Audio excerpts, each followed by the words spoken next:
5 famous Pyrrhic victories from the ancient world to the Civil War. Take a look back at 5 engagements where the winner may have come out worse for the wear. The battles of Heraclea and Asculum. Pyrrhus elephants. Credit: The Print Collector. Print Collector. The original Pyrrhic victory came courtesy of Pyrrhus of Epirus, a Greek king who was undone by his costly battles against the Romans. Pyrrhus first invaded Italy in 280 BC after allying himself with Tarentum, a Greek-speaking city that resented the Roman Republic's increased domination over their homeland. He arrived with a force of some 25,000 men and 20 war elephants, the first the Roman legionaries had ever faced, and immediately scored a famous victory in his first battle at Heraclea. The following year, he bested the Romans a second time during a heated clash at Asculum. Pyrrhus fancied himself a latter-day Alexander the Great, and hoped his invasion would give his empire a foothold in Italy. But while he routed the Romans at both Heraclea and Asculum,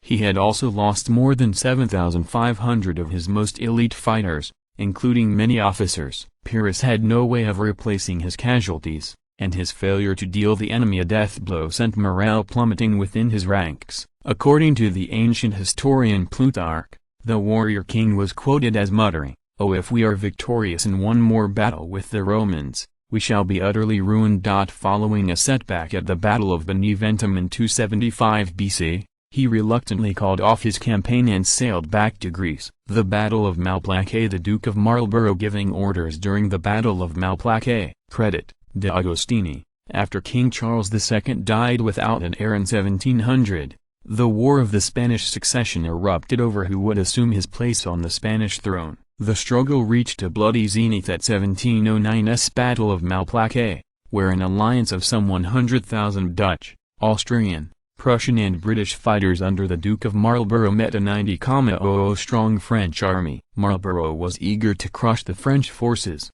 and on September 11, he launched a massive infantry and cavalry assault. The French had fortified themselves in a maze of entrenchments and obstacles, and it took 7 grueling hours before the alliance finally punched through their lines and seized their works. By then, Marlborough's battered soldiers were too exhausted to press their advantage. The French were able to make an organized retreat with much of their force still intact. Malplaquet would go down in history as the deadliest battle of the 18th century. The French suffered some 12,000 casualties, while Marlborough lost 24,000 men, nearly a quarter of his entire army. In a nod to Pyrrhus of Epirus, the French commander Claude de Villars is said to have told King Louis XIV, "Oh, if it please God to give your enemies another such victory, they are ruined." Along with leading to the removal of Marlborough, the bloodbath at Malplaquet helped sow the seeds of disunion within the anti-French alliance. By 1712, it had started to collapse. The Battle of Bunker Hill. The American Revolution had turned bloody by the summer of 1775, but aside from minor skirmishes at Lexington and Concord, the colonials had yet to test their mettle against the British Army. That changed on June 17, when a ragtag group of 1,000 militiamen tried to check a British advance on the heights overlooking Boston. After fortifying Breed's Hill, the battle takes its name from Bunker Hill, the peak they were originally told to occupy. They faced down a superior force of some 2,200 British soldiers. The Americans' accurate musket fire drove back 2 separate British attacks,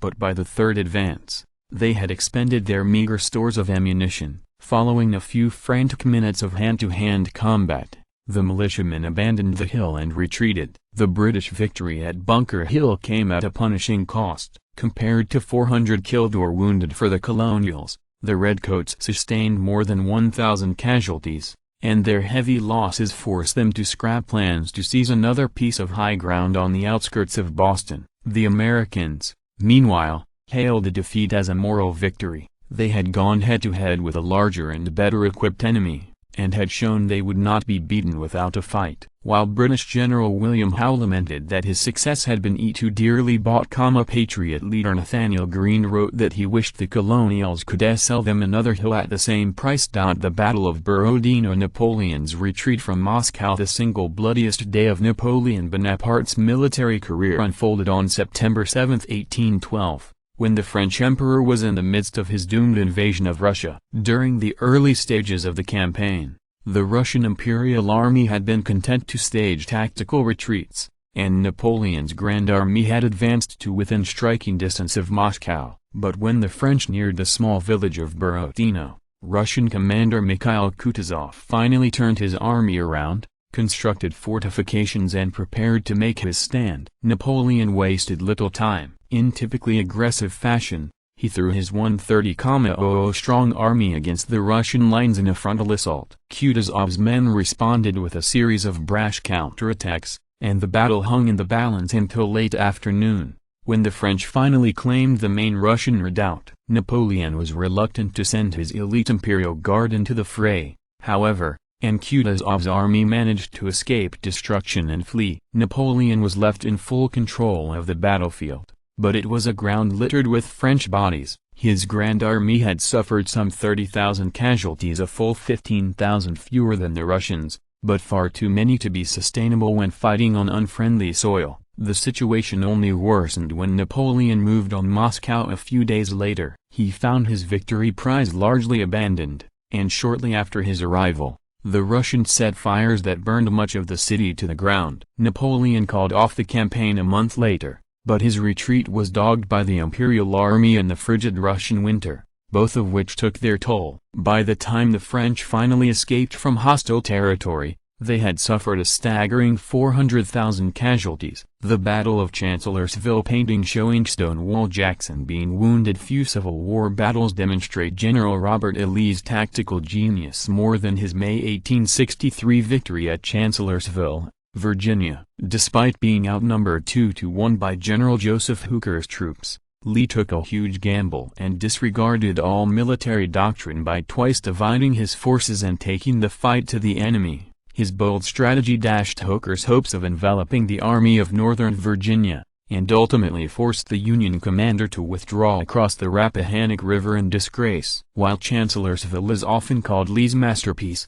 it came with a massive price tag. The Confederates sustained a crushing 13,000 casualties, including the friendly fire death of Stonewall Jackson, the brilliant general that Lee had called his right arm. The Union Army of the Potomac suffered an even greater 17,000 killed, wounded and captured, but unlike the rebels, it had the manpower and recruitment numbers to replace its losses. More importantly, it had escaped destruction and lived to fight another day. Just 2 months after Chancellorsville, it would meet Lee again at the battle that is often called the turning point of the war, Gettysburg.